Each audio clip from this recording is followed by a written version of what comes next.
Endgame, Part 2, The Antarctic Atlantis and Ancient ET Ruins, by David Wilcock and Corey Goode, narrated by David Wilcock. The establishment is threatened like never before. Are they about to disclose advanced high-tech ruins under the ice in Antarctica and a limited secret space program to try to save the New World Order agenda?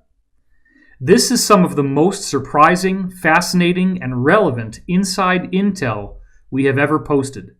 Multiple groups have urged us to get this out as fast as possible, and here we are. The story is so incredible that you may need to just treat it like a sci-fi movie. But even if that's the only level you can accept it at, you should still find this to be a most fascinating read. Introduction by David Wilcock. The truth is exploding across the internet. Millions are learning for the first time that there really is a negative elite running the planet, engaging in child trafficking, among other heinous crimes. The Cabal's brazen attempts to completely destroy this information are quite surprising to the millions who are only now discovering the scope of the problem. Although this information is extremely disturbing, it is also true. The only way we can heal as a planet is to face it and deal with it, individually and collectively. Part 1 of Endgame has spread more quickly than anything we've ever written before, getting its first 100,000 views in less than 31 hours, hitting 180,000 in 5 days, and topping 10,000 Facebook likes. Perhaps not surprisingly, my David Wilcock's page was completely deleted off of Wikipedia after publishing this expose. It was always heavily compromised, but now it doesn't exist. Our goal in Part 1 was to create a unified resource of information to show how rapidly the Cabal, New World Order, Illuminati's whole agenda is plummeting. Even if you have read and understood the data in Part 1, you still have only identified one small and very negative aspect of the big picture. The full story is much deeper than most people could even imagine, and reads like an epic series of sci-fi novels, with great surprises in each new volume. Cosmic disclosure is not fake news. If you are a viewer of our weekly Gaia show Cosmic Disclosure, or have been following previous updates on Corey Goode's intel, then you are already familiar with this new reality. Corey's experiences are so highly bizarre that most people identifying as skeptics couldn't even follow us more than 10% of the way, if that. Nonetheless, Corey's intel has checked out with what many, many other high-level sources have leaked to me over 20 years of time. The truth is extremely surprising and complex. The intel also dovetails beautifully with the material in the Law of One series, which I have scientifically validated in 3 different published books with over 2,200 total references.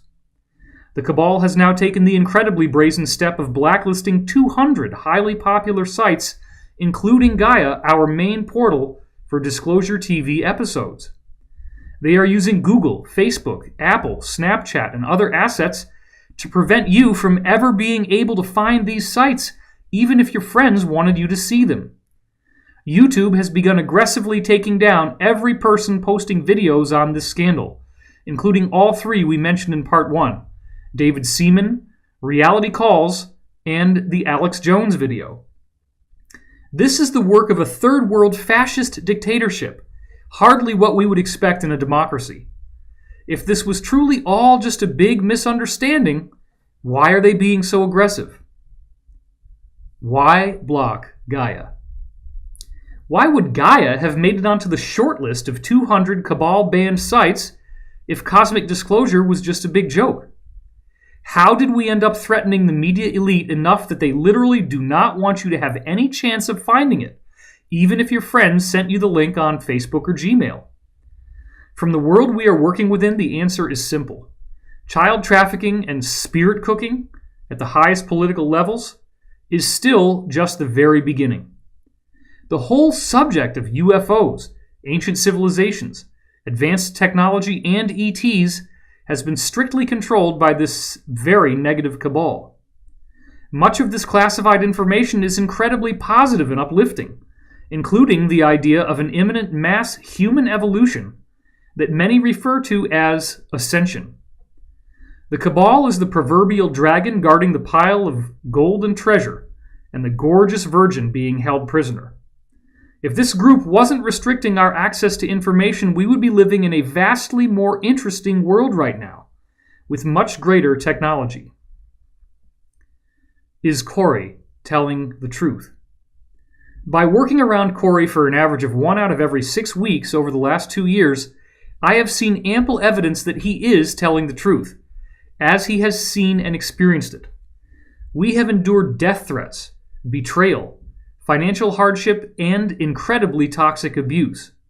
This journey has not at all been fun or easy for him, nor for me. This is a spiritual war, not just a physical one. The Cabal is messing around with very real forces that are extremely negative and can influence those around us. It is all too easy to make mistakes and authorize attacks to come your way from these same forces. In my case, it comes mainly through the interference of others. This has been extremely difficult and exhausting, but it all reads as fairly mundane stuff in the worldly sense. In Corey's case, he has had very horrible physical experiences that most would consider paranormal, including being abducted by various human or ET groups. The only way we can protect ourselves is to try to have as positive and loving of an attitude as possible. Nothing else is sufficient. It is a moment-by-moment discipline. 5 different group categories, all requesting assistance. We also have 5 different major categories of groups that are now feeding us intel and requesting our assistance. We will learn more about each of them as this update goes on. Each of these groups is fighting as hard as they can to transform our planet, and have suffered horrible casualties along the way. Number 1, the Earth Alliance. This is the group Dr. Pachenik spoke on behalf of in Part 1. It is comprised of brave fighters in all 15 of the U.S. intelligence agencies and many international factions. Number 2, the MIC SSP, Military Industrial Complex Secret Space Program. This is a series of factions that believed they were the only game in town up until recently. They are about to be publicly revealed. Number 3, the SSP Alliance. This is a breakaway group within an SSP that is much more advanced than the MIC version. The SSP is controlled by the Cabal, but the SSP Alliance is definitely not. Number 4, the Inner Earth Alliance. There are several different human ET civilizations living in huge caverns beneath the Earth's surface. Each racial type we see on Earth appears in these groups. Number 5, the Sphere Being Alliance. This is a group of super advanced ETs that have been called the Guardians and manage the spiritual and physical affairs of entire solar systems. It is not easy to have requests consistently coming at us from all 5 of these different groups, with the message always being that each new piece of intel is extremely urgent to disclose. We keep getting pounded with obstacles and challenges while trying to navigate and meet these expectations. Despite periodic lapses in both of our productivity levels, Cosmic Disclosure has continued to come out with a new episode every week, uninterrupted. We are now under direct attack by the Cabal, as they are trying to wipe us out of existence with a total internet blackout. Gaia has several weekly shows with more on the way, as well as over 7,000 unique pieces of inspirational and truth-telling media to watch. The speed and function of the Gaia site has improved considerably, and if you have ever thought about signing up for $10 a month, we need you now. Thanks. With AirPlay, an inexpensive Roku box, a Google Play, a PlayStation, or an Xbox, you can watch it on your big screen TV in crisp, clean HD and hardly any delays. The Cabal's final salvage plan. What we are hearing from various insiders now is that the Cabal is on the verge of total defeat for the first time in our entire global history. The Alliance has become ever increasingly powerful as more and more people defect to it. The Cabal knows they are out of time, and as of right now they have largely completed their negotiations on how they will surrender. At the same time, the Cabal has dirt on the Earth Alliance that they do not want to see go public. Therefore, it is turned into more of a truce, where we will get part but not all of the truth. This is what we have been calling partial disclosure. We are against this happening, and will continue fighting for full disclosure, which will be much better for everyone. Hundreds of thousands, if not millions of people are aware of what we've disclosed, and no one has freaked out about any of it. The excuse that you can't handle the truth is nonsense. The SSP Alliance, Inner Earth Alliance, and Sphere Being Alliance are all pushing for full disclosure as well, which they call the optimal temporal reality for our future. What is partial disclosure shaping up to look like? The partial disclosure plan includes some admission of wrongdoing, an outing and punishing of mid-level people, and a beneficial global financial reset. The cosmic aspect of the plan appears to involve 3 key revelations, perhaps in different stages. Number 1, a formal public disclosure of the MIC SSP. They have 2 large cloaked orbital platforms, flying black triangle craft, and the ability to travel throughout our solar system. Number 2, the unveiling of ancient high-tech ruins in Antarctica that have been newly excavated. This will prove that Atlantis was very real and far more advanced than we thought. Number 3, the revealing of extremely ancient ruins over 1.8 billion with a B years old, within the Earth and throughout our solar system, often made of a crystalline, transparent aluminum alloy. Although this sounds pretty awesome and would be a great leap forward, this is still only a partial disclosure that leaves gaping holes in our understanding. Another potential plan that is in the optional category involves the possible disclosure of a single ET group known as the Tall Whites. This is the group that Charles Hall and others have met up with. The Cabal might try to introduce us to this group, explain they have been around for a really long time, and hope that they can get us to follow a mystical new religion offered by these beings. This would definitely not be in humanity's best interest. The rapidly escalating downfall of high-level elite human trafficking rings is bringing these issues to the immediate forefront. The Cabal has run out of time, and they know it. For many years, they have planned on using a partial disclosure to distract and inspire the public if the full nature of their crimes were to become known. The details have all been laid out. Much of the history and scientific research to support this data, as well as the full disclosure version, was written into my new book, The Ascension Mysteries, in an effort to help the Alliance groups. The partial disclosure scenario may not include any active ET life operating around us today. The MIC SSP's party line will be that apart from ancient visitors, or perhaps an occasional gray or tall white, we are alone. The first 2 episodes of the recently rebooted X-Files TV show were a veritable blueprint for the partial disclosure of the military-industrial complex's secret space program and its entire belief system. The MIC SSP does not have the technology to travel outside our solar system, so we would still be kept in a box, just a slightly larger version. The SSP has much greater technology that could heal our planet. The Cabal could still secretly pursue their depopulation agenda as the partial disclosure unfolded over a 50 to 100 year period. The Cabal is hoping to rebrand itself as the good guys as this partial disclosure scenario rolls out. It is their last and only chance to save their agenda. Without further ado, I will hand the microphone over to Corey, who will continue our story from here with my co-authored input. It is well worth your time to learn about what is going on. The Secret Space Program by Corey Goode with David Wilcock. Narrated by David Wilcock. By now you are probably aware that I, Corey Goode, am a 20-year veteran of a secret space program, SSP, that has technology vastly superior to anything we see in the open world. David Wilcock had been gathering a variety of insider testimonies for nearly 20 years when I began disclosing everything I knew to him in October 2014.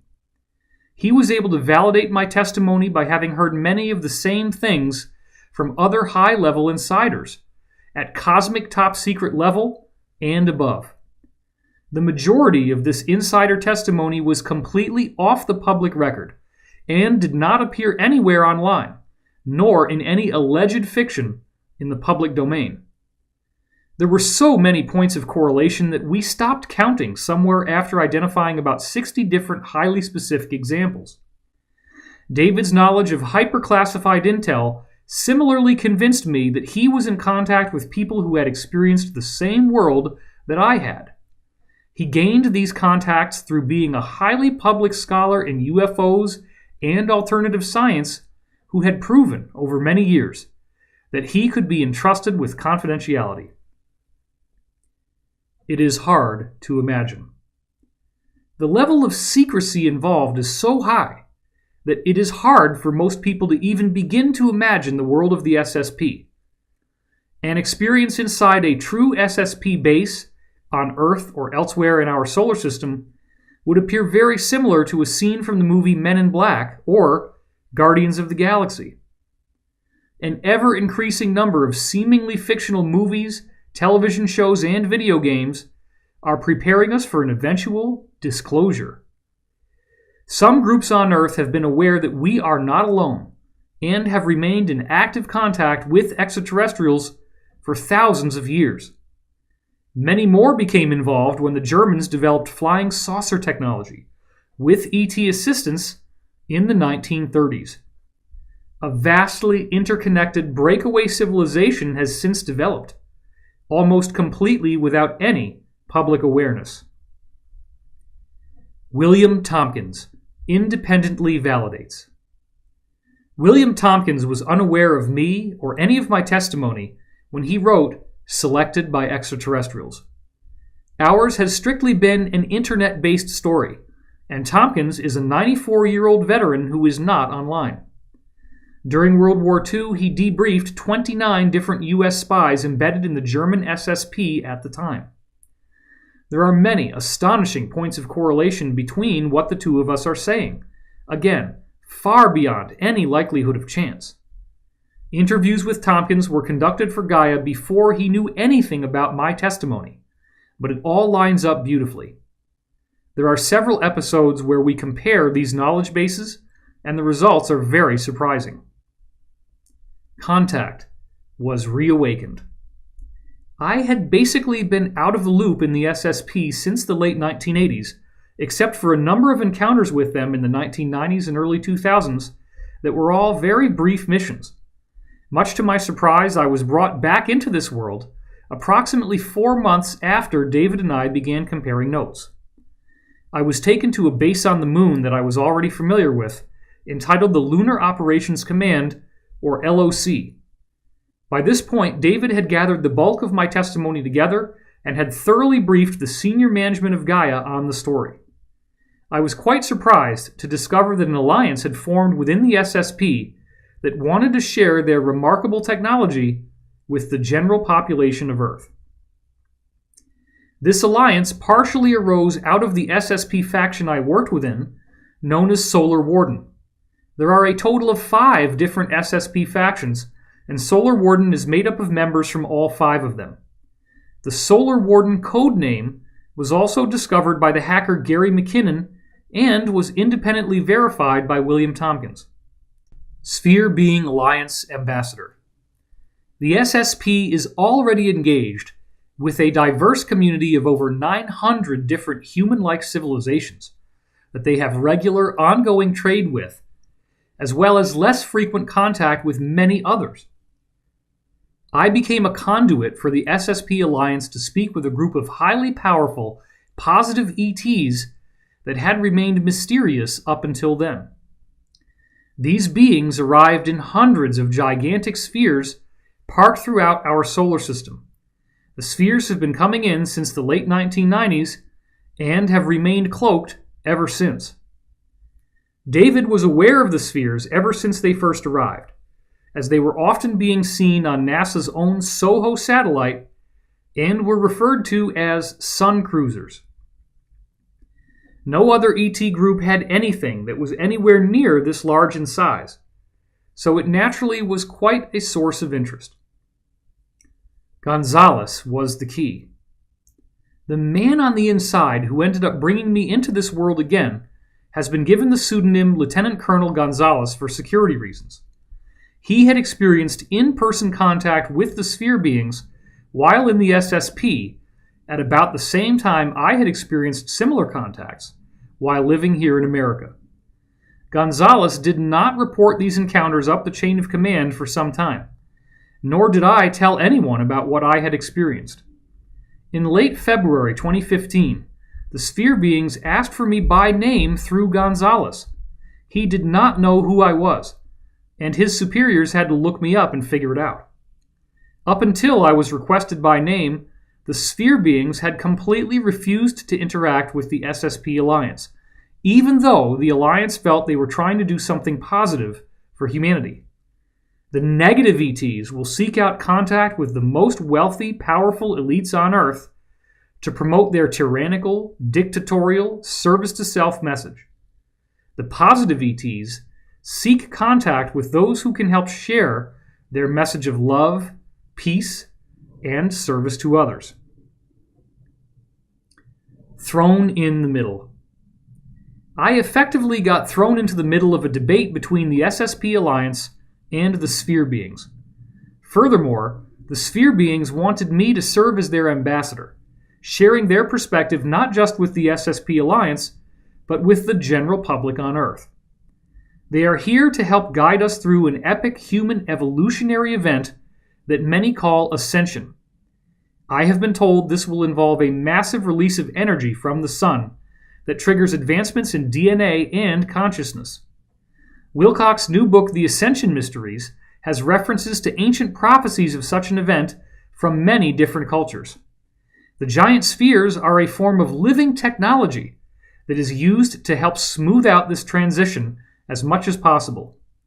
Without the help of the spheres, such a transition would likely be catastrophic and largely unpredictable. The Blue Avians.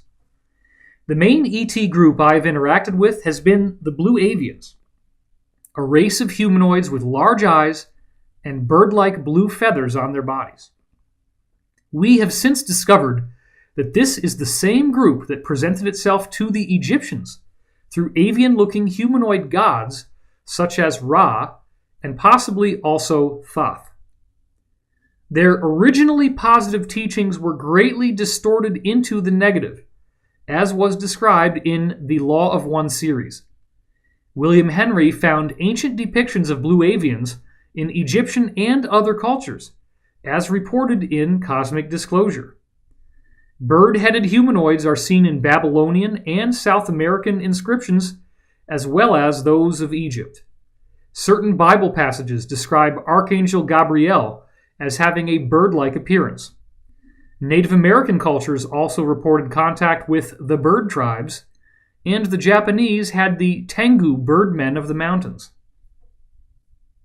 The Blue Avians are one of 5 mysterious, highly advanced ET races that are associated with the giant spheres. The Law of One series. Additionally, the Blue Avians have now absolutely confirmed that they were responsible for the creation of the Law of One series from 1981 to 1984. This was a series of 106 question and answer sessions between a PhD physicist and ufologist and an extraterrestrial intelligence communicating telepathically through Carla Ruckert. David had been studying the Law of One material heavily since 1996 and had already written 2 New York Times best-selling books on its complex science before we ever started talking. With that being said, the main blue avian I am in contact with, Ra Tir Air, has given us a warning about quoting from the Law of One as if it were a religion. He said many people are starting to quote chapter and verse from it and use it as a belief system that all new information has to meld with or be questioned and possibly rejected. They made it clear that there are certain distortions in the Law of One material that came from the people at L&L Research who presented it. If we make it into a bedrock belief system, it can create a personal religion that can be damaging for the individual in their emotional and spiritual evolution. Ultimately, we must all exercise our own discernment and choose for ourselves what the truth is, without ever worshiping any particular document or source. Telepathic contacts. It is also important to note that David has had telepathic contact with these same beings, such as through nightly dream analysis, ever since November 10th, 1996. Due to cosmic laws of free will, David has still never experienced the type of in-person contacts that are now happening to me. He has been given a roadmap of stages to go through that could lead to these contacts, and writing his new book, Awakening in the Dream, appears to be one key part of that process. Since I had already been a part of the SSP in the 1980s, it did not violate my free will to be brought back into it later in life. This almost obsessive focus with preserving free will is a regular element of every session of the Law of One series. Complex and multifaceted. This story is complex and multifaceted, far beyond anything I would ever dream of trying to invent. This has also not been a profitable move for me to make. I would have had a significantly higher income if I was able to go back into the IT field instead of continuing to fight for full disclosure, as I am now doing. In the course of this work as an ambassador, I have come face to face with the highest levels of both the positive and the negative sides of this battle. Some of these experiences have been so profoundly unpleasant that I can only laugh when people say they wish they could be in my shoes. The full narrative arc has been traced out in Cosmic Disclosure, our show on Gaia, as well as in these updates at spherebeingalliance.com and at David's website, divinecosmos.com. Various characters in the story. I have also met up with an alliance of human-looking beings living in huge habitable caverns inside the Earth. My main contact therein is a priestess named Kari. As described in previous updates, I also recently was introduced to an ambassador from a planet in a nearby star system that recently overthrew their own negative ET-driven tyranny. His name is Ambassador Mika. They are now working predominantly through dream contacts to help educate us on how to achieve our own freedom from these malevolent beings. Lieutenant Commander Gonzalez was my original contact with the SSP Alliance, and he continues to pass along intel at this time, as seen below. He originally presented himself as a lieutenant colonel in the Air Force. This was his cover ID, and I recently found out he was actually a lieutenant commander in the Navy.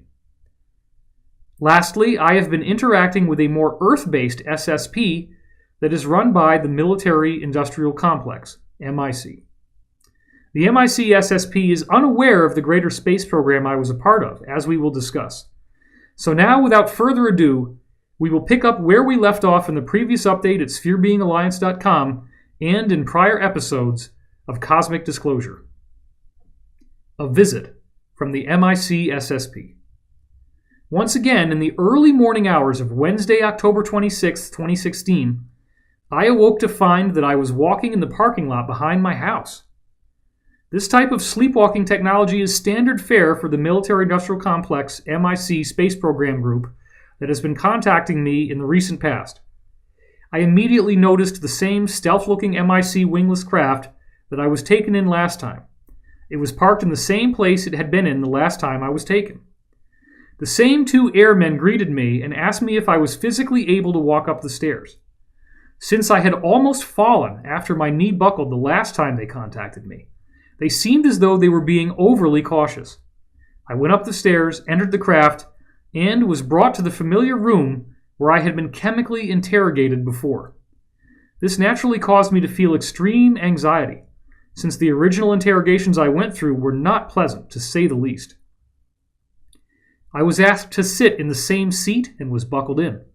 Once again, I was helpless, shackled into the same chair where I had suffered greatly in the past. I soon heard the craft power up, and we lifted off fairly quickly. A visit from Sigmund. A few minutes later, the older military man who was in charge came into the room. Since he has white hair and a white goatee, we have decided to call him Sigmund in an homage to Freud. Sigmund stated that he was a bit perplexed at the information he had received from our last encounter. In addition to enhanced interrogation through chemicals and technology, he had previously taken blood, hair, and skin samples and tested them for trace elements, using very advanced methods. The lab results once again confirmed that I had been in the approximate off-planet locations that I had claimed. The MIC space program people do not have any intelligence suggesting I had ever actually visited these locations. I was never a part of their program. For this same reason, Sigmund clearly could not believe what he was seeing. My tests proved beyond any shadow of doubt that there was much more to the secret space program than he knew. As a high-ranking superior officer, this naturally came as quite a shock to him. He was led to believe that he had access to all relevant compartments of the classified world. The MIC are not the only game in town. The people in the MIC space program have been taught that theirs is the only one that exists. They believe they are the top of the crop, the best of the best, the be-all and end-all. Since there is a plan in place to disclose their existence, we will now reveal as much about them as possible, so you can get a sense of what they do and don't know. They are aware of the existence of Luciferian Cabal groups, practicing very advanced black magic on a global scale. This includes exacting protocols of performing specific ceremonies at specific times. It also involves hiding out in the open and telling us what they are doing in symbolic form. Events like the Grammy Awards, the Super Bowl halftime show, or the Olympics opening and closing ceremonies are used to broadcast occult images to millions of people. This, in turn, authorizes the negative forces they are working with to exact greater control over the earth and enhance their worldly power, as long as no widespread resistance develops. They do this through seeding our co-creative consciousness with their agenda. Our collective focus is the root power of their magic. The MIC people often believe that they are literally engaged in a biblical war against an ancient evil that has taken control of much of the earth. Advanced technology from our worldly perspective. The MIC SSP has at least 2 large space stations in Earth's orbit, as well as a number of manned satellites. They are roughly circular in shape and are large space stations with enough facilities for many people to work in various labs and so forth.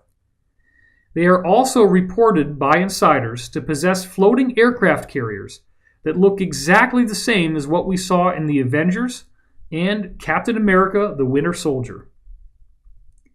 They have black triangular craft that can travel around our solar system, as well as other stealth-looking varieties. This technology makes them feel that if anything else was going on in our solar system, they would be able to see it. When they see the crafts from other programs or of any of a number of ET races, they are simply told that these craft are ours. They are told that they are not on a need-to-know basis about that particular program and not to speak about their sighting with anyone. It is very compartmentalized. The Cabal is a very, very intelligent group.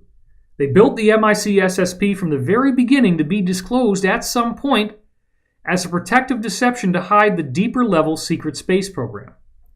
If anyone in the military-industrial complex secret space program ranks made unwanted technological or informational breakthroughs, they would be quietly plucked out, just as occurs here in our own level of the cover-up. Therefore, no one in the MIC secret space program will successfully discover portals that take them outside our solar system, as one of many examples. Certain areas are cordoned off to them as no-fly zones, so they do not see the advanced ET civilizations that already exist in our solar system. If someone sees something they shouldn't have, and the idea that it is one of ours doesn't stick, they very likely would disappear, or be reassigned. The Cabal knew that if the people in the MIC SSP truly believed what they were being told was the whole and complete truth, none of them could ever threaten the partial disclosure scenario. They could come forward and fight vigorously against any alternative view of reality because they believed in their heart and soul that they had been given the whole and complete truth. This is precisely what was happening with Sigmund, the commanding MIC officer who interrogated me, as we will review in a minute. They believe we are alone. The MIC SSP are told that we cannot travel outside our solar system. This is due to gravitational and energetic conditions at the boundary of our heliosphere that make any escape impossible with their current technology. NASA has already revealed gravitational anomalies with our Pioneer deep space probes as they travel closer to the boundary of our solar system, setting the stage for this announcement. The MIC folks are also told that there is no need for us to go anywhere else, as we are already surrounded by an embarrassment of riches beyond our wildest dreams.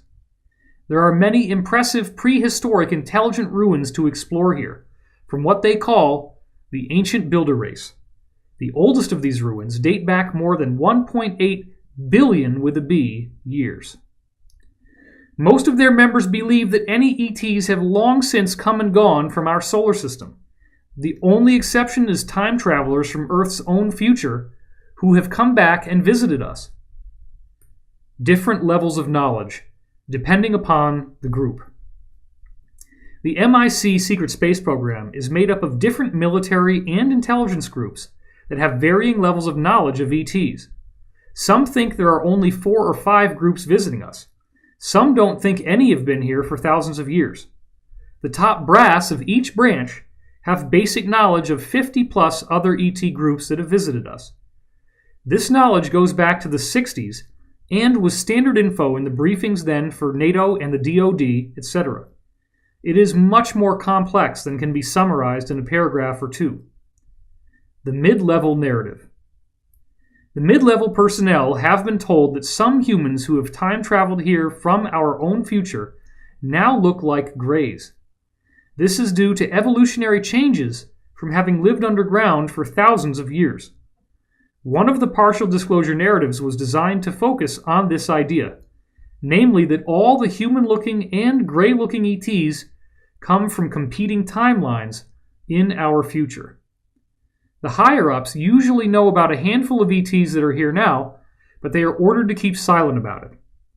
Some MIC secret space program groups believe that we are all the blood descendants to varying degrees of pre-Atlantean human ET refugees that they call the pre-Adamites, as we will discuss. This is also a key feature of the belief systems of the various Cabal groups at the higher levels. The Cabal groups believe they have significantly more pre-Adamite blood than the rest of us, and formed royal bloodlines and elite ruling castes as a result. Energetic changes in our solar system. As Wilcock revealed in The Ascension Mysteries, one of his insiders has worked with the MIC secret space program and has been thoroughly educated in their views as we are explaining them here. The MIC SSP people are also aware that an energetic change is occurring in our solar system. They expect that this will lead to a massive release from the sun in our near future. The classic movie 2001 was intended to pave the way for the MIC program's eventual disclosure. If a sufficiently massive sighting or a well-publicized data dump from a whistleblower got traction in the mainstream media, the MIC secret space program could have been revealed many years earlier. 2001 and 2010 installed all the key pieces of information we would be told over time in the aftermath of that eventual disclosure. If you try to explain to the MIC secret space program that a much more advanced secret space program is operating around them, it is akin to blaspheming a major religion in front of its devoted followers. Pre-Adamites in the ice. Now let's return to our scene where I am now on the MIC secret space program craft, hearing what Sigmund was telling me. Sigmund revealed that he had been stationed at several classified military installations in Antarctica. He had spent time in the very area where the Anshar Inner Earth Group had taken me on a reconnaissance flight. He stated that an extremely ancient series of cities had been discovered flash-frozen, deep under the ice shelf. He confirmed that there were also many animals and pre-Adamites preserved in the ice. He described the pre-Adamites as beings with elongated skulls, with strangely proportioned bodies that were obviously not designed for Earth's gravity and atmospheric pressure. When we combine this with what Gonzalez told me earlier, and the academic research David compiled in the Ascension Mysteries, it does appear that some of these groups were giants by our standards. Other hybrid groups may have been bred to have more conventional heights and or adapted to Earth's gravity over time by becoming shorter. The history of the pre-Adamites. According to Sigmund, this pre-Adamite group had apparently arrived here from another planet in our solar system that was no longer hospitable. They arrived here approximately 55,000 to 65,000 years ago and began to create hybrids of their species and the developing human population. This fit beautifully with what Gonzalez and others had already disclosed, which in turn became the central narrative of the second half of David's The Ascension Mysteries. What we now see as Antarctica was the seemingly mythical lost island of Atlantis. The Buwachi map from 1754 depicts accurate subglacial topography of Antarctica. No one in modern times even saw the continent itself until 1820. Insiders tell us the Buwachi, Orontius, Phineas, and other maps were copied over from ancient scrolls in the Vatican Library. The Earth shifted on its rotational axis, perhaps due to a nuclear war, and the water that inundated the continent quickly flash-froze into a gigantic ice shelf. Sigmund stated that the hybrid survivors of this catastrophe, who were living on other continents at the time of the Great Flood, completely lost access to their ancient cities for over 10,000 years. These beings then began to breed with the human populations in the regions they were stationed in at the time of the disaster. One major faction of pre-Adamites was constrained to the Americas, while the other survived in Europe, Africa, and Asia. Tompkins, Aldrin, the Draco, and Antarctica. The 29 embedded German spies Tompkins interviewed during World War II confirmed the Nazis were working with a violent, aggressive reptilian race. This group is humanoid, but with reptilian features. They have been called the Saurians or the Draco, and pose the biggest problem for everyone in our region of the galaxy. Surprisingly, the Draco have a central base of operations in our solar system, including huge under-ice facilities in Antarctica. This makes Buzz Aldrin's latest alleged tweet extremely interesting. We do now know that this tweet was disinformation, but the contents are still important to analyze. We can prove that he had just visited Antarctica while wearing a shirt encouraging us to get to Mars ASAP. We did hear that he was there to tour the pre-Adamite ruins that are now on the verge of being disclosed to us as part of this transition plan. Aldrin fell ill and had to be returned home. The disinfo begins with him allegedly tweeting a pic of an alleged Antarctic pyramid with the words, "We are all in danger. It is evil itself." If this had actually been real and not another internet hoax, it strongly suggested that he was briefed on the existence of the Draco, perhaps off the record, and it nearly gave him a heart attack. Excavation has finally been allowed.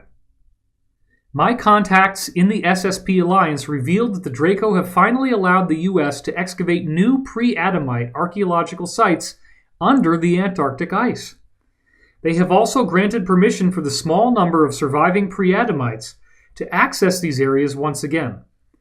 These pre-Adamite people look and sound just like us, except that they have elongated skulls that they must keep hidden if they are ever seen in public.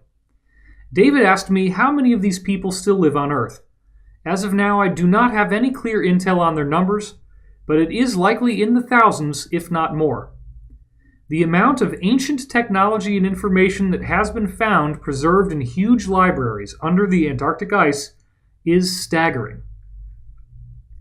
He finally became convinced. I was listening to Sigmund telling me his version of the story and watching his face as he shared the information. He noticed me looking at him and wondering why he was sharing this with me. This caused him to break off from the current topic. He then stated that the data they collected from me the last time we met had the telemetry that I had retained subconsciously from the reconnaissance flight under the ice. This finally convinced him that at least some of what I was saying was true. David asked me for clarification when I first wrote this. Specifically, I had witnessed information on the heads-up displays in the Anshar bus craft I was riding in. Under interrogation, I was able to recall specific telemetry from those displays that proved to be extremely accurate, enough to meet Sigmund's quality standards. Another round.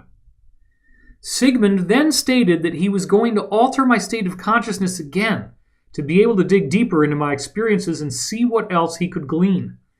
I told him I would prefer it if he didn't. I would be happy to answer any questions he had. He ignored me and walked over to pick up a small device that had a metallic-looking cone at the end that looked like some sort of antenna. He then put in some sort of earplugs and turned the device on. I heard the same high-pitched noise that I had the last time. At this point, I lost consciousness, as has become the norm when this technology is used. Whatever conversation I have with Sigmund under the influence of this technology is not available to me after it is over. Leaving the craft and catching another ride. The next thing I am able to remember was walking back down the stairs of the craft with both airmen assisting me down the narrow stairs to the parking lot. I walked back home and went into my living room. A blue orb was zigzagging around as if it was waiting for me.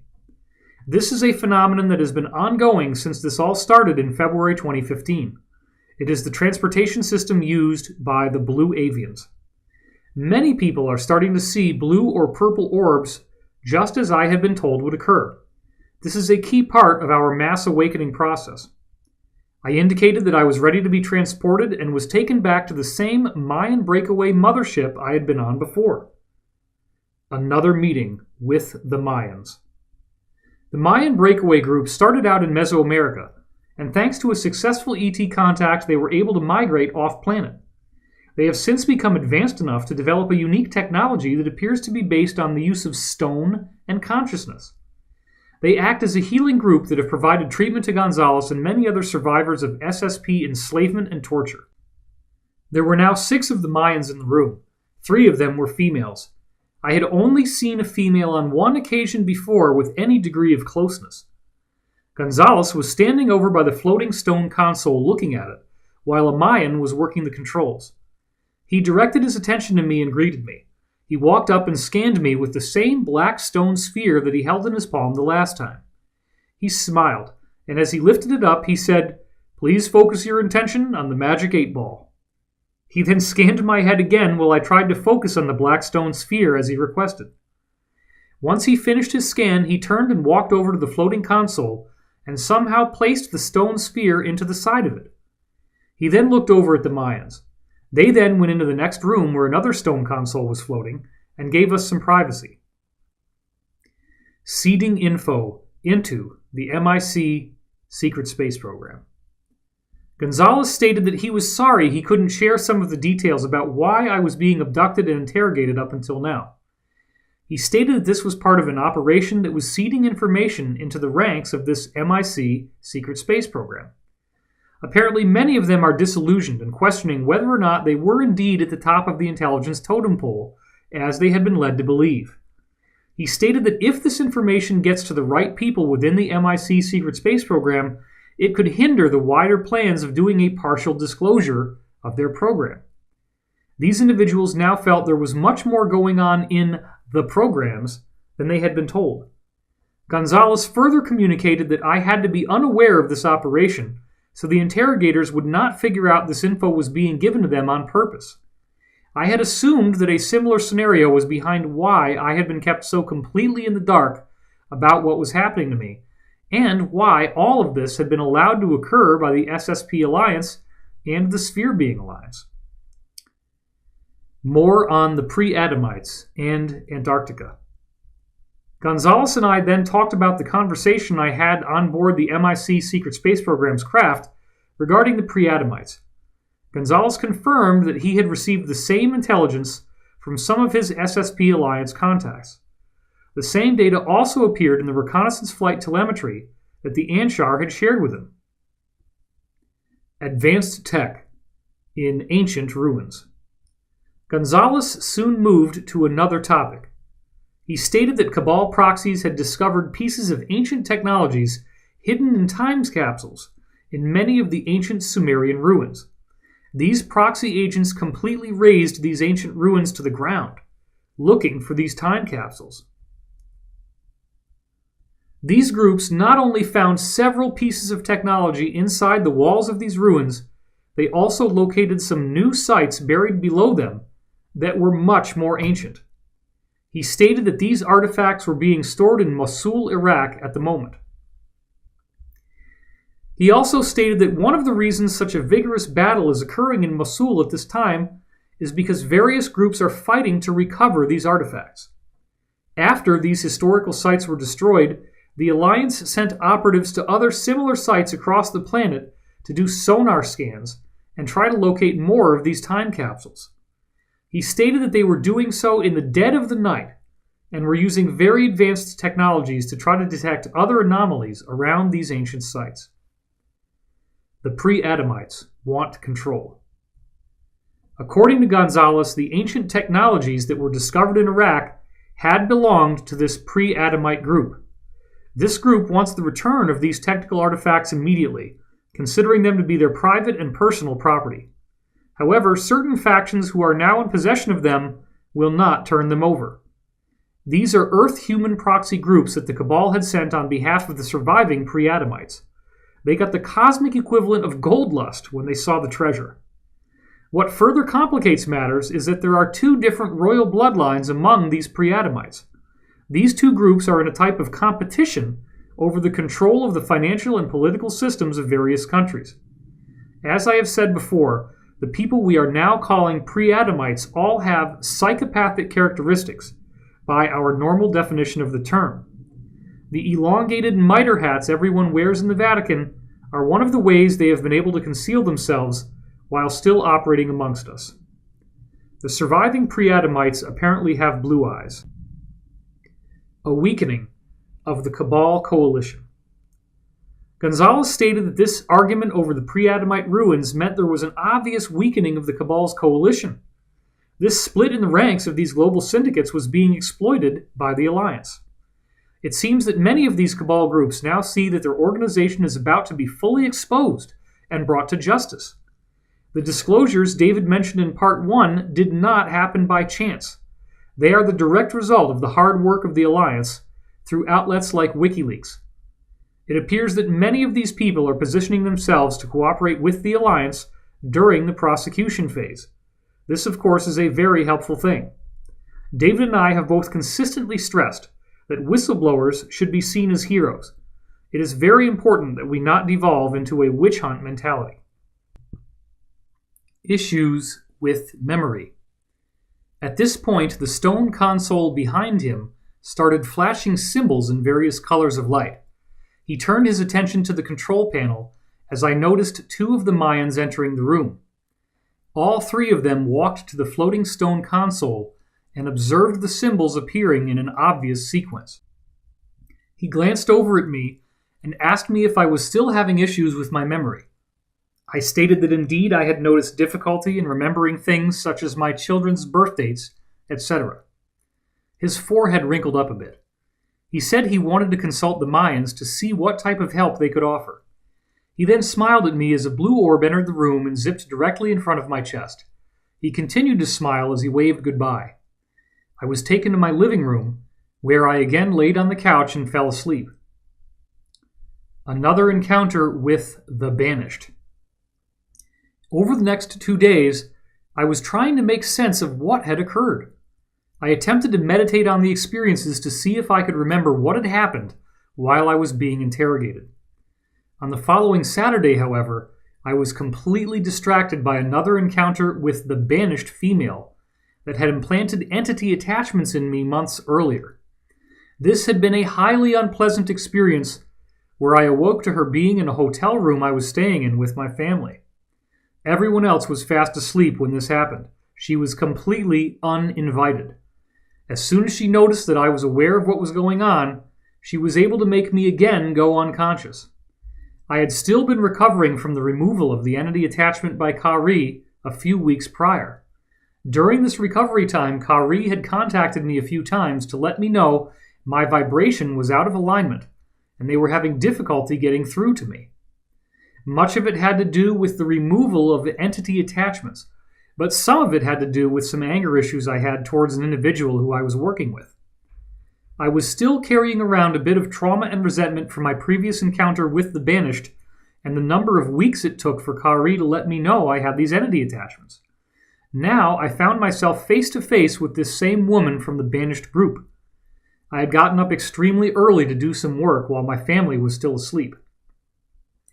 An unwelcomed intruder. I was once again sitting on my couch with my laptop on the coffee table.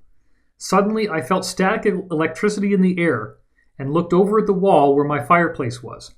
The wall was starting to warp and bend.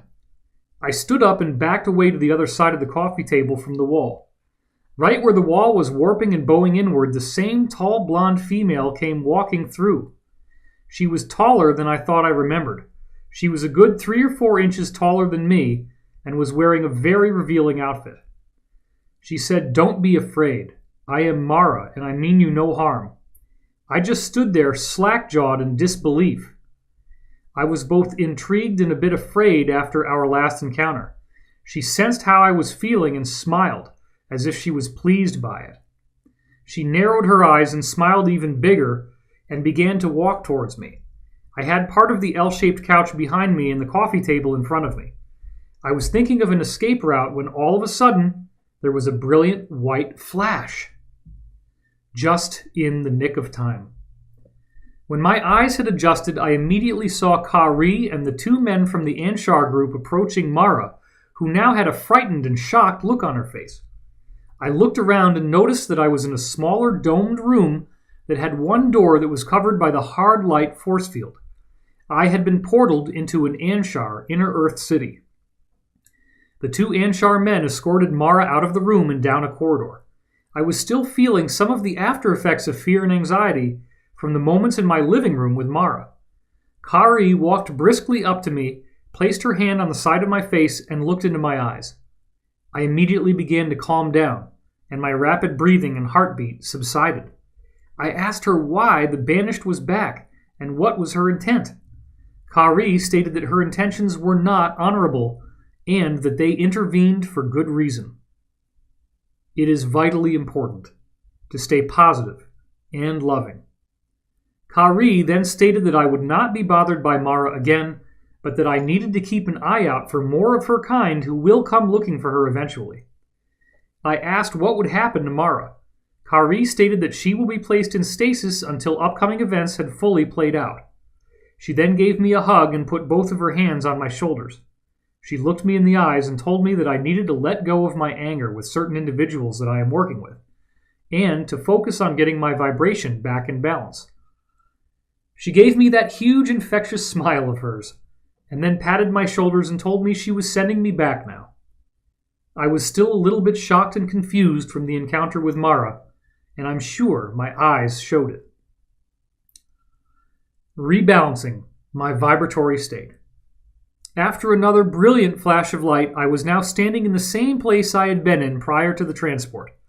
In the time period since my last update, and up until this point of reporting, I have been brought before raw tier air on 3 occasions. Each of them had to do with the rebalancing of my vibratory state and the frustrating behavior and actions of some people from my inner circle. During these visits, I was able to observe the cosmic scene and noticed that the giant blue spheres were becoming notably more translucent. The 9 metallic spheres were in about the same positions as they had been weeks earlier. Meetings with the Earth Alliance. By this point, we were getting fairly close to the time of the U.S. presidential election, which was indeed extremely contentious, as David had opened up with in Part 1. I had already been told many months ago that the SSP Alliance was in support of either Bernie Sanders or Donald Trump winning the election. Both of these men are aware of the Cabal, are not a part of it, and want to see it taken down for the betterment of humanity. Just days before the election, certain allies I had in the FBI, Department of Homeland Security, and FEMA reconnected with me. They were very excited because their data showed that Trump was likely to win. Hack attacks from a panicked Cabal. This next phase of insider contact started a few days after I published my last update. It began with a series of hacking attempts on my home computers. 3 of the computers that I use for work began to pop up intrusion alerts. I disconnected from the internet and ran a few security scans on them out of an abundance of caution. I found out these Cabal groups have apparently been in a state of panic for weeks, as more and more has been leaked about their involvement in pedophilia and sex slave rings. They are also organ harvesting their young victims to sell on the black market. These are just a few of the crimes being committed. The FBI has had enough. The FBI has been quietly investigating these deplorable crimes for decades. David's own insiders independently confirmed this to him, and it has now gone public, as we saw in Part 1. The FBI investigators had brought this evidence to several attorney generals in the past, only to have them tell the FBI to close their investigations. The FBI soon realized that major changes would have to occur before they would ever be allowed to bring these people to justice. The more they investigated, the more prominent and powerful names began to pop up. It appears that these sex slave and pedophile rings have been associated with close to 1/3 of everyone working in government organizations within the USA and the EU. It was determined that any attempt to prosecute them would be met by roadblocks. This is one key reason why the alliance favored Trump. This appears to be one of the main reasons most of the FBI was behind Donald Trump in the election process. They knew the alliance was in favor of Trump becoming the next president. The FBI have been aware of the alliance for some time. The FBI believed that if Trump won the election, they would finally have their opportunity to bring this evidence to an attorney general who would actually prosecute. This was such a contentious election process that it caused a huge amount of anxiety for people on both sides of the political parties. Former allies returned at the last minute. Since I had gone public, a few of my sources in the FBI, Department of Homeland Security, and FEMA had broken off contact with me because of the crackdown on whistleblowers in the Obama administration. The day before the election, all 3 of these people contacted me and told me that Trump would win. They then began to share quite a lot of inside information with me about the above-mentioned investigations. Not so sure. I have to admit that I was skeptical of Trump winning and completely sickened by the details that were given about these pedophilia rings.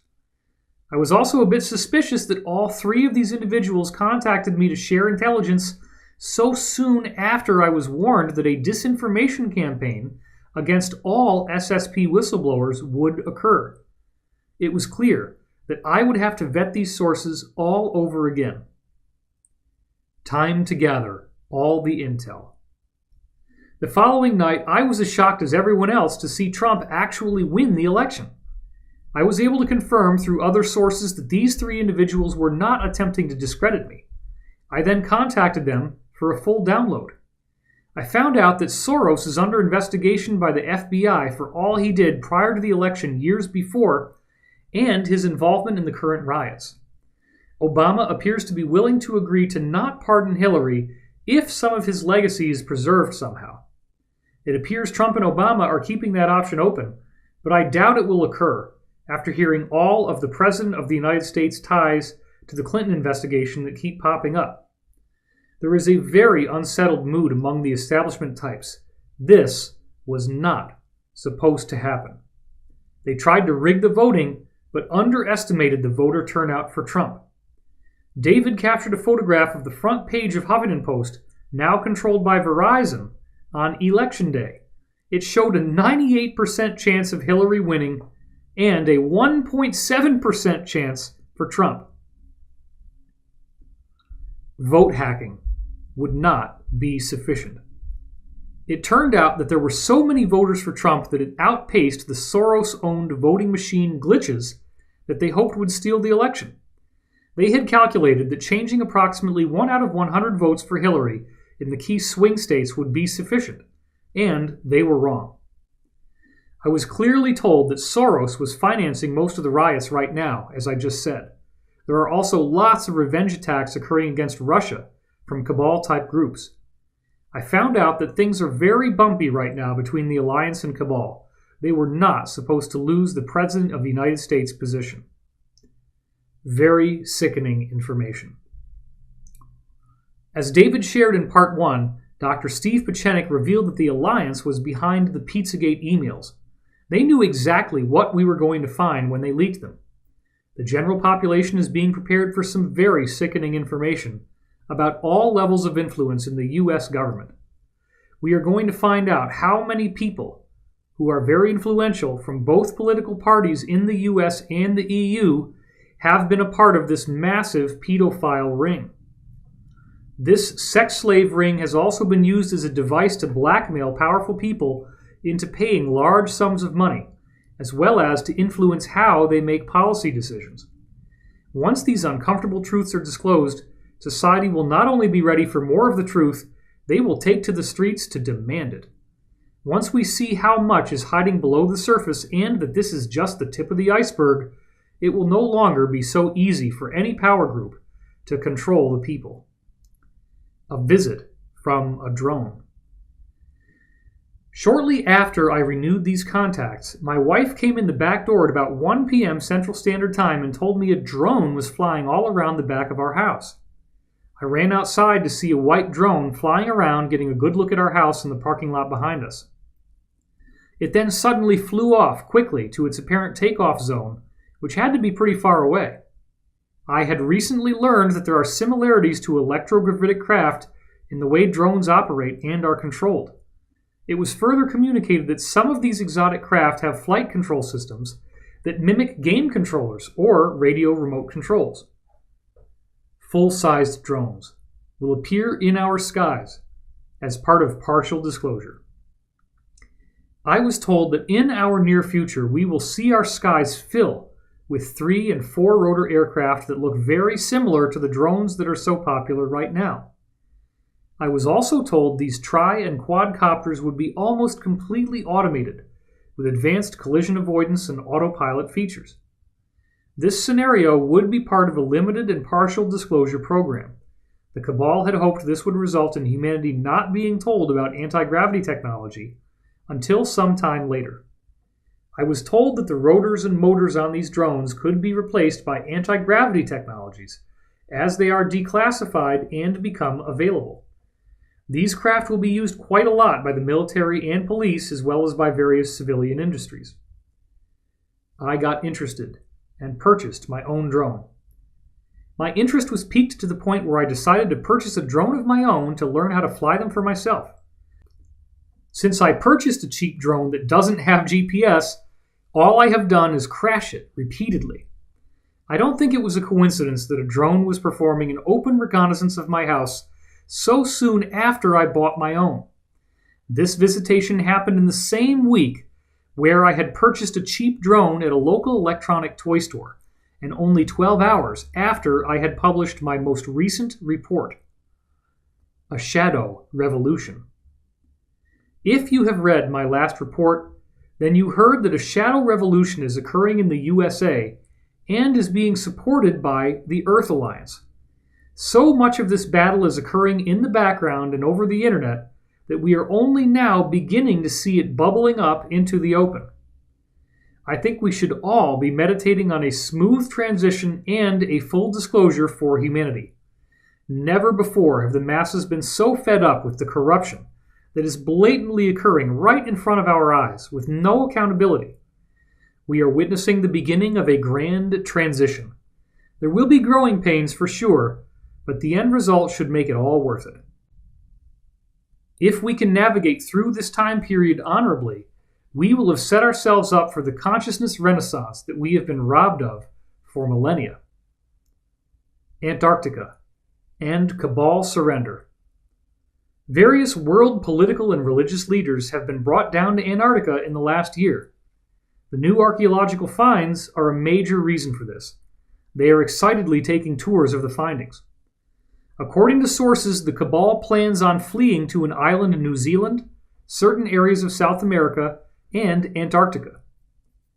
If so, these meetings may very well be a signal to the Alliance that key members of these secret Earth syndicates are preparing to escape justice from an angry American populace.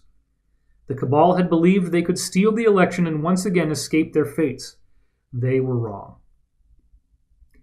Perhaps the strangest development of all was when U.S. top diplomat John Kerry flew down to Antarctica right on Election Day. Buzz Aldrin visited the ruins as well, and something caused him to fall ill and need to leave the area before he was scheduled to. Section 2. Pre-Adamite Ruins. In this section of our fascinating new intel update, we go into even more detail about the pre-Adamite ruins that have been discovered in Antarctica. As it turns out, these fallen angels, the survivors of an epic off-planet war, deliberately landed in what is now Antarctica to take advantage of the high-tech ruins that were much, much older. The idea of all of this intel being exposed now is extremely exciting.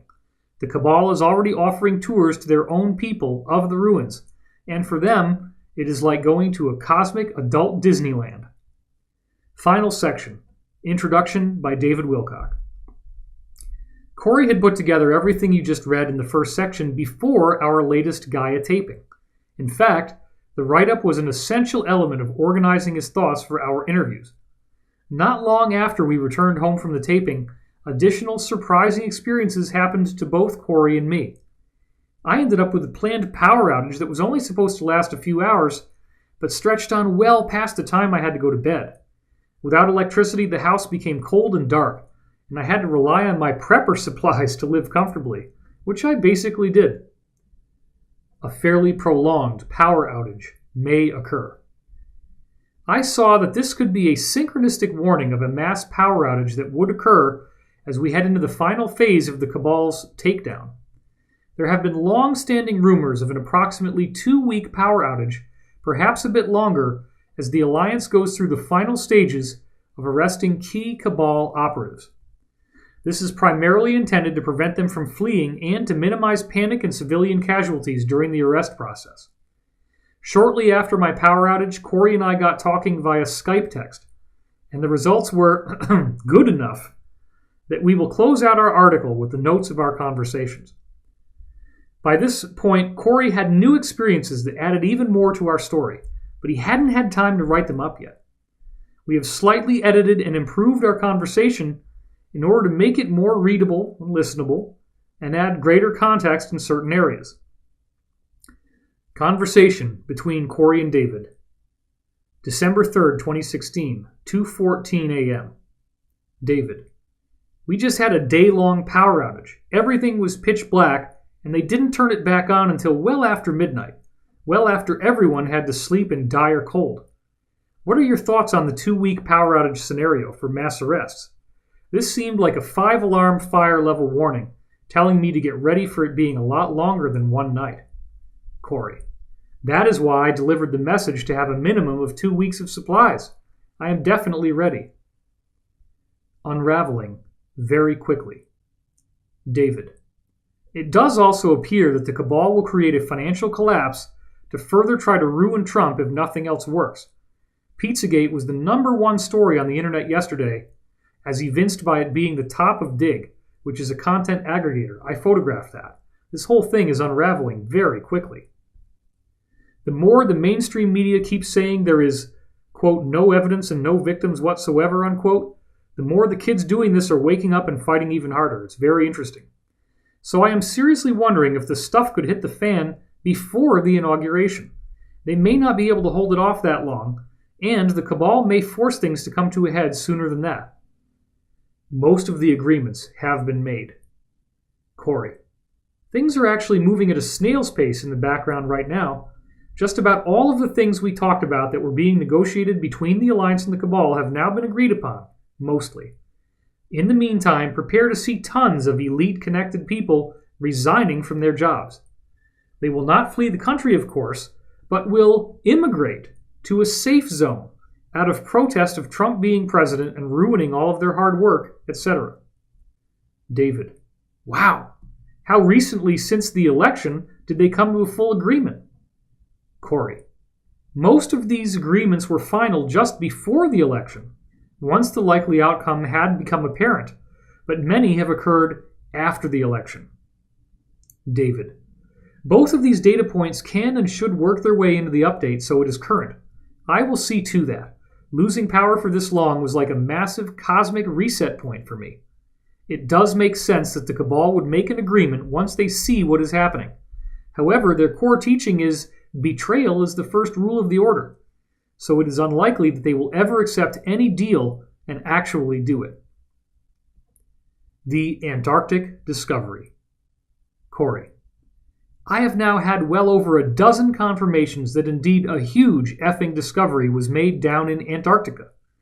Indeed, there are many, many types of ruins and artifacts strewn out across the continent group of islands and in underground facilities beneath the glacier-covered land. David. Very cool. Corey. The update is going to need an update to get current, but I can take care of that. David. Did this Antarctica discovery get facilitated by ice cap melting, allowing new areas to be accessed, then coupled with digging, or was it just the result of excavation? Corey. There was some melting, but mostly years and years of excavating. They use steam blowers to do most of their excavation of artifacts and to create new areas when they need to build, I was told. David. They must have hit the mother lode recently if it took them years to get there. Corey. Mother effing lode. Many square miles of new ruins. David. That makes sense about the steam blowers. Are we talking about a Manhattan-sized area of buildings and working technological artifacts? That good? Corey. Many square miles of ruins have been detected, with only a small percentage that has actually been excavated thus far. David. So it's not like the ruins were protected in some sort of dome under the ice and left undamaged. They are all trashed up, I assume, but there are still things in there that can be pulled out. Are any of the buildings in a fairly undamaged condition? Corey. They were all flattened, crushed, or knocked over by the events that flash froze the area. They have tons of trees, plants, and wildlife frozen in place, like they were put on pause. They are also finding many pre-Adamite bodies. David. Interesting. I expected that everything would have been thoroughly smashed unless there were some very unique conditions. There will be a whole lot of giant animals, sloths, mastodons, toxodons, turtles, and what have you. The biosphere was very different then. Corey. That is absolutely true. They are already pulling out a variety of bodies of flash-frozen prehistoric animals. Corey is being used as a dream symbol. Corey. I just remembered that Kari told me many people are having dreams of me teaching them in small classes in underground bases and in spaceships. This is because several different groups are using me as an avatar in Dream Contact now, as well as the people putting me in that place subconsciously. That is just freaky stuff and I don't like it. An avatar could be used of me to do anything in most dream states. David. I know the feeling. We've both had thousands of people write in after images of us appear in their dreams. We have to remind them that we are not literally traveling there, nor are we aware of what they experienced. Dreams are symbolic and metaphorical in nature, and based on the work we are doing, these symbols usually represent people's transcendent aspect in Jungian terms. Corey. There is quite a lot of dreamscape communication going on from the inner Earth groups, as well as from the ETs and Black Ops government types. People should definitely be paying close attention to whatever they remember right now. The Cabal finally have something to feel positive about. Corey. Most of my recent intel has been about ancient technologies and ruins that are causing a major buzz in the elite communities. It is interesting that we circle back to our prehistory during this time of times as we decide how we as a collective will finish. David. Maybe it's nice that the elite finally have something to feel positive about. It may make them feel better about signing a deal with the Alliance and actually not lying for once. The discoveries have captured everyone's attention. Corey. These groups are sort of in a lull between battles right now and are all sort of focused on some of the recent discoveries. David. They already have access to really cool stuff, but perhaps this is something that more of the Earth-based groups get to enjoy. Those groups haven't necessarily been able to see the stuff off-planet. So it makes sense that there would be excitement even though there has already been lots of cool stuff to see. Corey. This is stuff they knew or heard in myth that existed under the ice and inside other ruins around the globe. This is the first time anyone has had access to it in roughly 10 to 18,000 years. So yes, they are pumped. David. Buzz appears to have been able to see it as well, only to then have some health issues. Corey. His old heart probably about pounded out of his Mars mission shirt. What are we going to find? David. Are any of the buildings intact and upright enough to walk around inside of them? Any power systems still functional? Corey. It sounded like there are some that are not totally flattened above ground. Most of the stuff is below ground in caverns. There are even more ancient sites from these pre-Adamites that are below the ground, just like we would find a site if we did a dig. So they have been doing excavations on the surface, digging below the surface as well as in cavern cities and military complexes that belonged to this ancient group. They are going to make it public. Corey. Ancient aliens will go nuts over this stuff. David. Will, as in they intend to make this part of the partial disclosure fairly early along? Corey. I presume so, as they are not keeping a very tight lid on these discoveries very well, and it's during a time of an agreed-upon agenda for partial disclosure. David. Wow, that will be extremely exciting. They probably would prefer to start with something new and Earth-based before opening it up to anything off-planet. That makes a lot of sense. They are taking out all the good stuff and cleaning it up. David. They are probably scrambling to remove all the good stuff before opening it up any further. That way, they only allow us to discover the things they want discovered. So the best tech probably won't be there. Corey. Yes, in fact, they have been moving major artifacts already in the giant electromagnetic subs under the rift system I had mentioned before. David. See, I just know too much of how this group works. Cynical from years of study, I guess. Corey. Yep, their tactics have not changed for many hundreds of years. It is hard to be positive knowing all of the stuff going on in the background, but I do the best I can. When did this all start? And what did they find?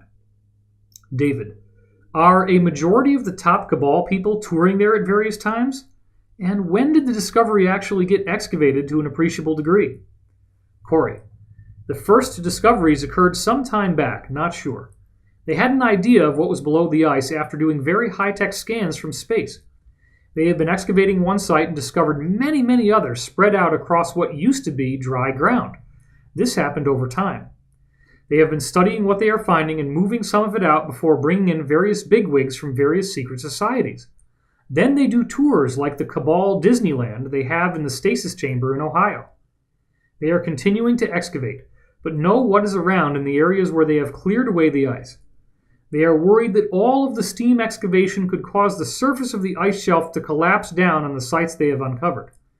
I think they would have to go public in some sort of a way to go bigger on this excavation and widen it.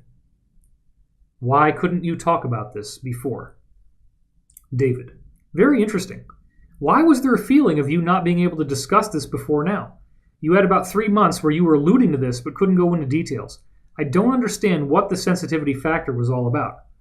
Corey. Preservation of public perception. David. I don't get it.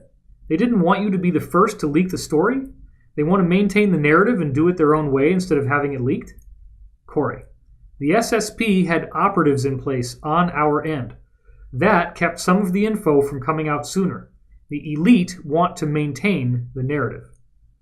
Alliance personnel would have been compromised. David. So the SSP Alliance folks are the reason why this discovery is coming out sooner, as in now, through your leaks? Corey. Yes.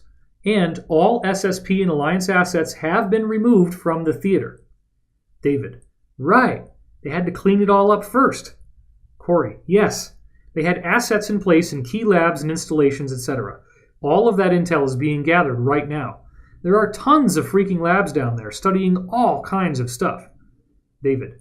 I am sure there are, or at least there were. Corey. Carcasses of prehistoric animals are being packed up and sent on these subs as well. David. That makes sense. Maintaining security for the Alliance. David. Is there a reason why you were ordered not to reveal this any sooner, considering these folks are in the Alliance? I am not sure I understand the structure of the timing. Corey. The structure was that we couldn't talk about it without letting the Cabal know who was giving the info. Then they would find out assets were in place, identify who they were, and kill them. So after the assets were removed, the info could come out. Most of it. David. Wow, that makes perfect sense. Why would you be briefed on sensitive intel? I guess the next question is, why are they telling you anything and then asking you not to leak it, considering you could be abducted and have it extracted from you by electrochemical means? I still don't understand why you are getting told things you can't share. Corey. They apparently wanted all this to get to the Air Force guy that questioned me for some reason during the time of extracting the assets. David. Wow. Very interesting about Sigmund. Now it is actually all making sense. We don't want to ruin it. David. I guess the only other thing that concerns me is, if we leak this, couldn't the elite turn around and change plans and ensure that no one ever sees it? Or are they so close to defeat that it is going to see the light of day either way? Corey. They may try to cover it up again, but things are so far gone for them it doesn't even matter much. Sigmund has finally figured it out. Corey. Sigmund was causing a lot of problems for the SSP Alliance. He was hunting them down as traitors, pretty much. Once he got this recent info from me, he then turned and has been asking a lot of angry questions from his superiors. So that mission seems to be accomplished for now. David. Unbelievable. Corey. These missions are usually not clear for me as I move through them.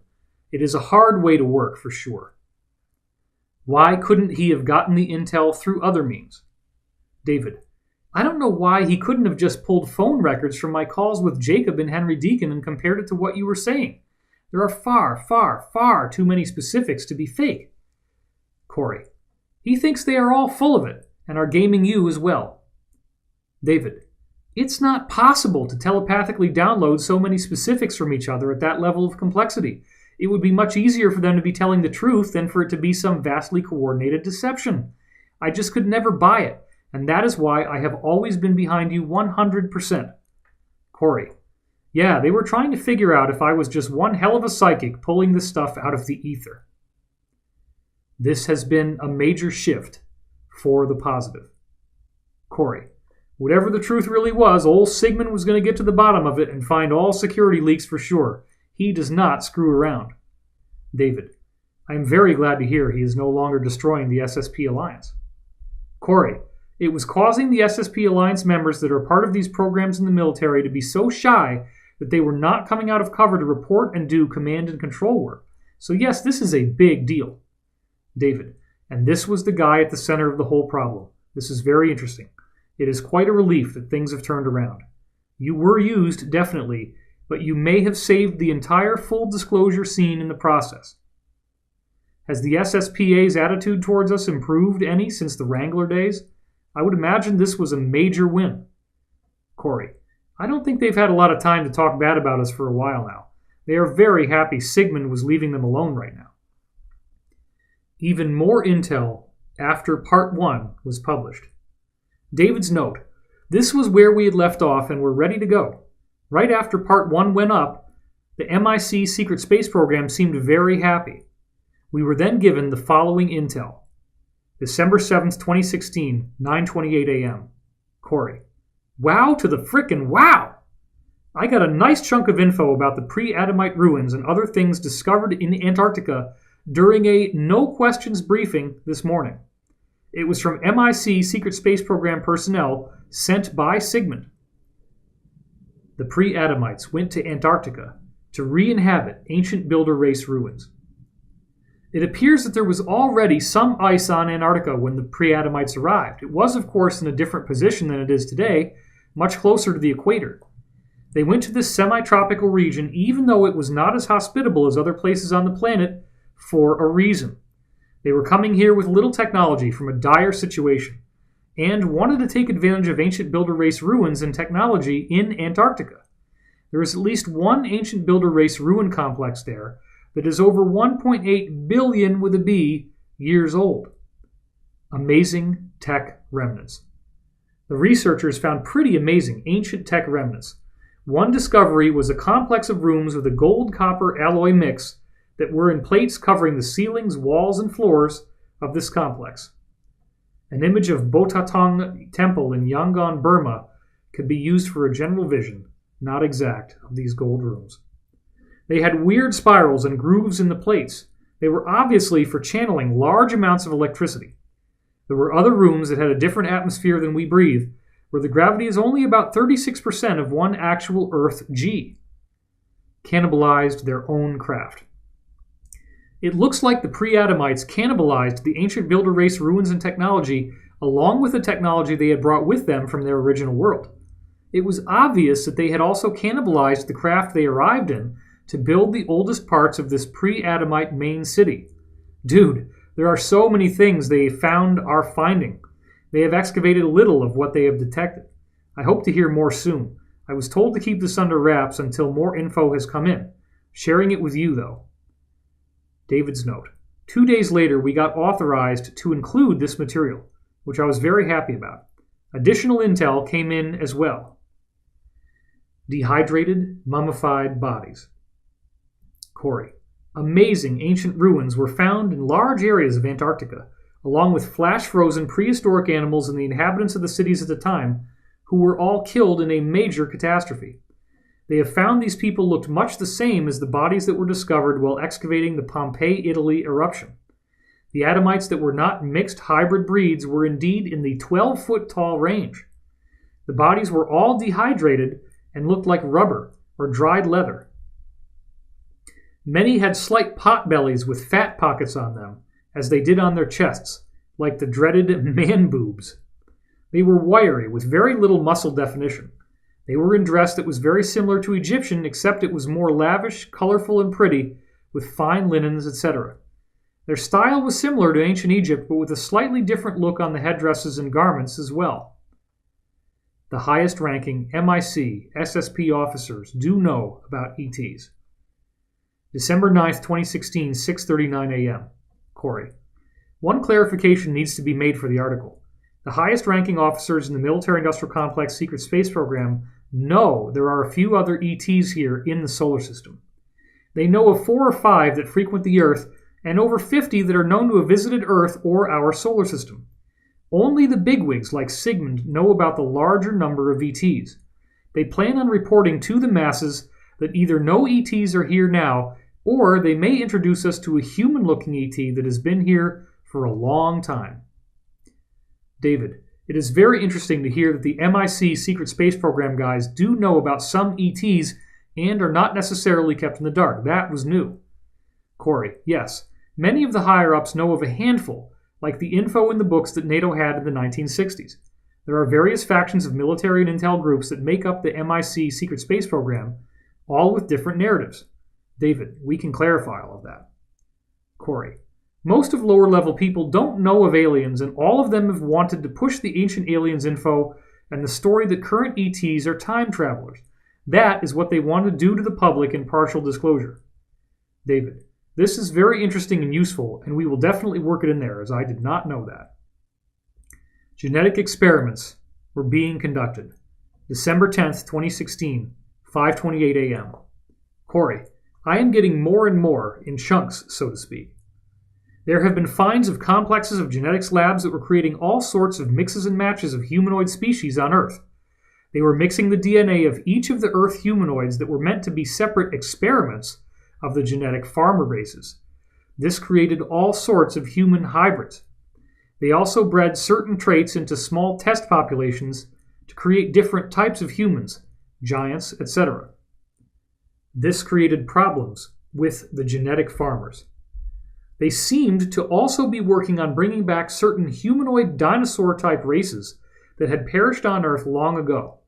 This was a major problem for the genetic farmer races whose current experiments were being contaminated and hijacked. Then this global incident occurred that purged most of the pre-Adamite genetic experiments. The pre-Adamites were breeding these humans as beasts of burden, and to protect and serve them, working mines, etc. This sort of thing had been done to humans on multiple occasions over the last few 100,000 years. Connection to the Casey readings. David, fascinating. Are you aware that the Casey readings said that one of two main reasons the Atlanteans were destroyed by the Elohim were that they were playing around with genetics? They were apparently making hybrids between humans and different types of non-human creatures. Corey, no, I haven't looked at the Casey stuff much at all. David, this is just another example of where you hear things that so thoroughly validate stuff I've been talking about for 20 years. It's amazing. The bodies were mummified. David, did they succeed on getting reptilian species made? Corey, there were different iterations of humanoid types of these species, but I don't know how far along they were. Far enough for them to get in trouble, I guess. David, so they literally found these labs with bodies of different types of hybrids growing in the incubators? Corey, oh, the bodies are in very rubbery, leathery condition. The tests after excavation show that the ice had quite a lot of signs of salty seawater in it. They found a lot of animals and humanoids in the process of being created in these labs. David, just for specifics, are the humanoids seen inside cylindrical tubes or something along those lines as they are being grown? Corey, nothing that specific, only that they were found in the process of being created in complexes of genetic labs. David, it would have to be something like that. They would need protection as they were in the growth phase, and they probably make them to order in at least a semi-adult form. Corey, or grow them inside another beast of burden. The word breed was used. David, that could be, but I think it is more technological.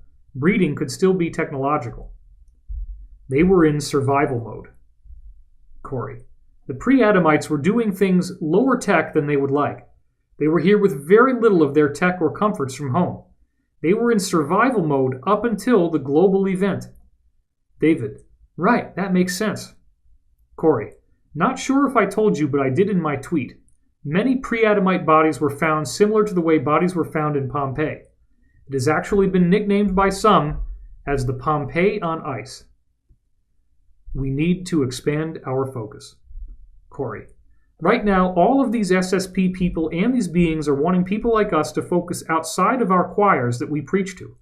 Books, speaking events, and TV shows that mainly market to people that are already awake is not going to really get us anywhere overall in a larger sense. What we do helps the group consciousness a lot, for sure, but is not doing enough to reach a larger group of monkeys, so to speak, to kick that 100th monkey effect into super high gear. This is what is needed for us to achieve the optimal temporal reality. Conclusion. This now brings you up to date with our latest intel. Exciting changes are in store for humanity.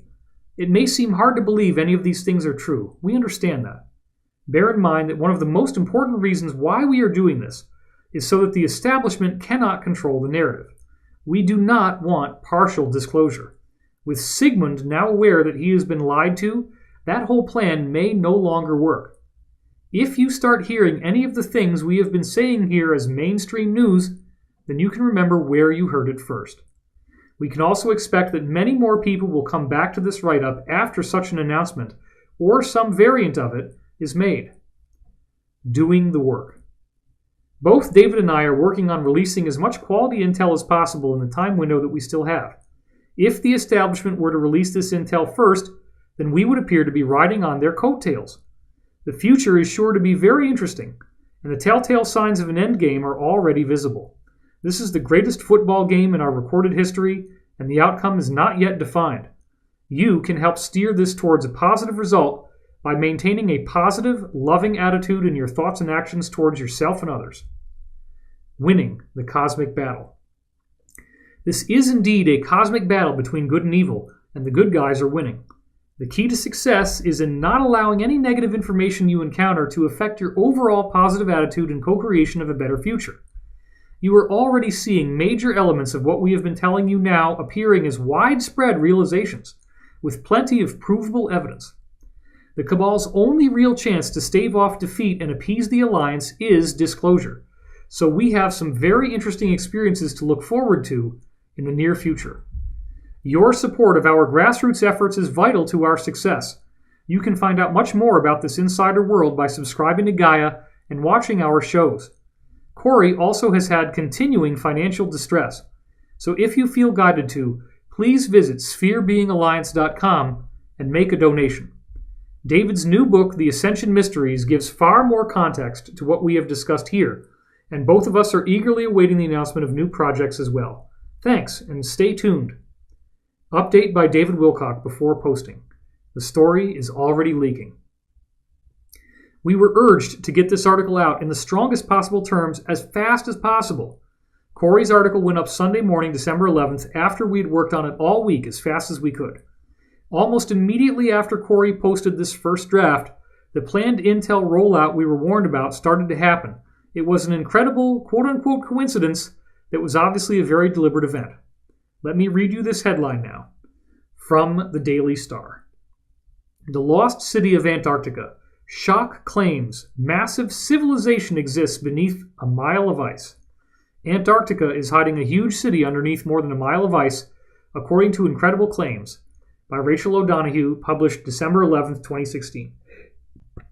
Subheading beneath the image. Incredible.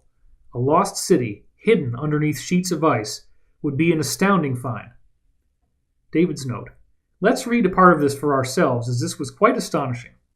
Quote, U.S. Air Force Lieutenant Colonel Harold Z. Ohlmeyer sent a letter in 1960 to Professor Charles Hapgood saying his theory on the Piri-Reis map was correct. He wrote, quote, the geographical detail shown in the lower part of the map agrees very remarkably with the results of the seismic profile made across the top of the ice cap by the Swedish-British Antarctic expedition of 1949. This indicates the coastline had been mapped before it was covered by the ice cap. This part of Antarctica is ice-free. The ice cap in this region is now about a mile thick. Subheading below the graphic. Theory. The Piri-Reis map of the world appears to show Antarctica without ice. Quote, conspiracists now think Hapgood was right, and he discovered that much of the South Pole was ice-free, and also the location of the lost city of Atlantis. The existence of this mythical utopia was first mentioned in the writings by ancient Greek philosopher Plato in 360 BC. The Atlantis that Plato described was founded by people who were half god and half human, around 9,000 years before his own time. If it did exist, this would be at a similar time that Professor Hapgood said shifts had occurred in the Earth's crust. And just a month ago, further proof of an Antarctic Atlantis emerged in the form of pictures of what appears to be huge pyramids jutting out of its ice.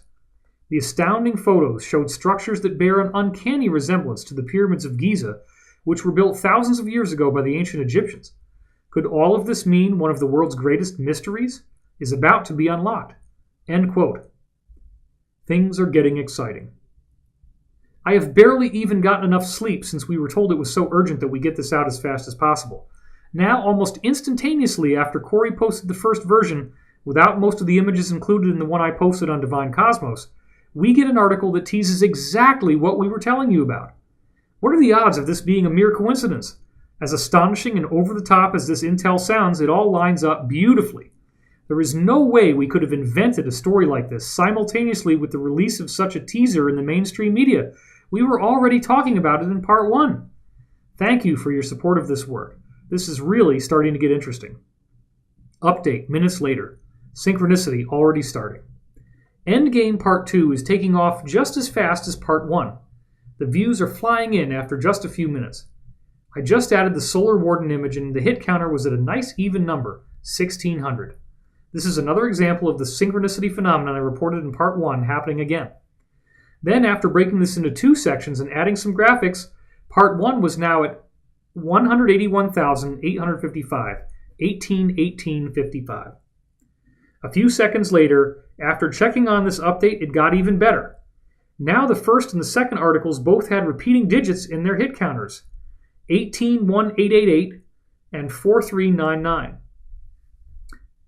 This phenomenon requires no effort, and it bodes well for an emergence of the truth. Thank you for walking this path of discovery with us. Update, same night, breaking records. This article has taken off so fast that we've now topped 20,000 unique views in just over 5.5 hours. I hit refresh as it was getting close and landed on the quad, 19999. Thank you for sharing and liking this article. You are helping us fight for full disclosure, and we do sincerely appreciate it. Update 2, same night, 3 sets of 24s. As of 10:51 p.m., 7.5 hours after this article went up, we're already approaching 25,000 hits. I hadn't looked at it at all since the above and took some time off. Before going to bed, I randomly decided to refresh it and got a bunch of 24s. There were 2.4K Facebook likes, and the hit counter was at 24,246. As soon as I published this and closed out of the page, the hit counter had a triple in it, 24447. Some people may not believe that this is happening spontaneously, but once you authorize synchronicity by opening your mind, you will be amazed at what starts to happen. These repeating digits catch your attention and tell you that whatever you were just thinking or doing is a sign that you are on the right track, spiritually speaking. No effort is required, it just works. These continue to be very positive signs that we are indeed right on the threshold of some very major breakthroughs. Update 12/12, 11:41 a.m. Antarctic City hits Drudge. Much to our surprise, an upgraded version of the Antarctic Atlantis story, this time on another MSM tabloid, The Sun, made it onto the front page of Drudge Report today. Headline, The Lost City of Antarctica. Massive ancient civilization lies frozen under ice. When you go ahead and click on the link, this is what you see. The Sun. Headline, The Lost City of Antarctica. Shock claims massive ancient civilization lies frozen beneath mile of Antarctic ice and could even be Atlantis. Conspiracy theorists believe that there is a secret city which is frozen over, and it could even be the lost city of Atlantis. By Jennifer Hale, 12th December 2016, 1:05 p.m. David, this was just one day after our article was published. We were urged that if we didn't post this immediately, we would get washed out by MSM disclosures. That has already started to happen, but thankfully, because we worked really hard, we got the jump on them. This article borrows many of the same images and themes from the star, but has interesting new elements at the end that is even more in line with what we've been revealing. Quote, Conspiracy theorists went wild earlier this year when a video claiming to be from the lost city emerged. It appeared to show extensive ancient ruins hidden in the ice, and was a video supposedly left behind by a California TV crew who have been missing since 2002. Archaeologist Jonathan Gray claimed that the U.S. government is trying to block the video from being seen because it reveals there is a, quote, massive archaeological dig underway 2 miles beneath the ice, end quote. But that's not the wildest claim, with several online websites claiming that there is a city in Antarctica and Hitler knew about it, making it a secret Nazi base. The wild claims state that the Nazis claimed an area of Antarctica as German territory and sent an expedition there. Artist's impression of a doorway to Atlantis, which is claimed to be the lost city underneath Antarctica. The Nazis then allegedly mapped the area and discovered a network of rivers and caves, one of which led to a large geothermal lake. A city-sized base was built there called Base 22, or New Berlin, and supposedly was home to not only Nazis but also the Illuminati. However, things get even weirder, with suggestions that the Germans discovered abandoned alien technology or contacted aliens and used it to make super weapons. And some people think the rumored base still exists, with the Germans, aliens, and the Illuminati planning to launch a new world order from it.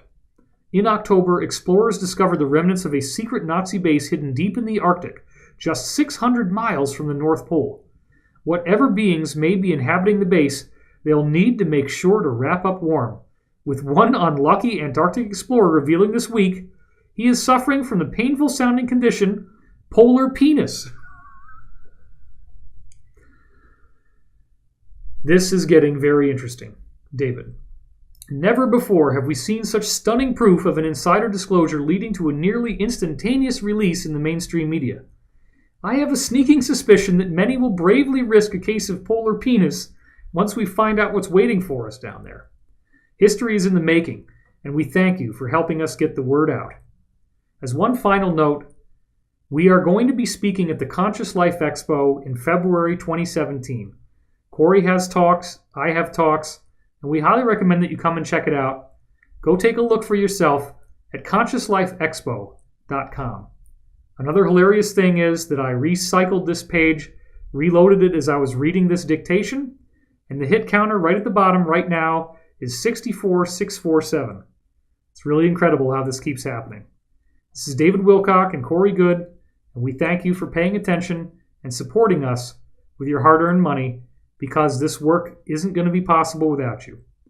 Also, come and visit me on my new site, dwilcock.com, where you can sign up for updates, including an MP3 version of the audio of this recording. Thanks again.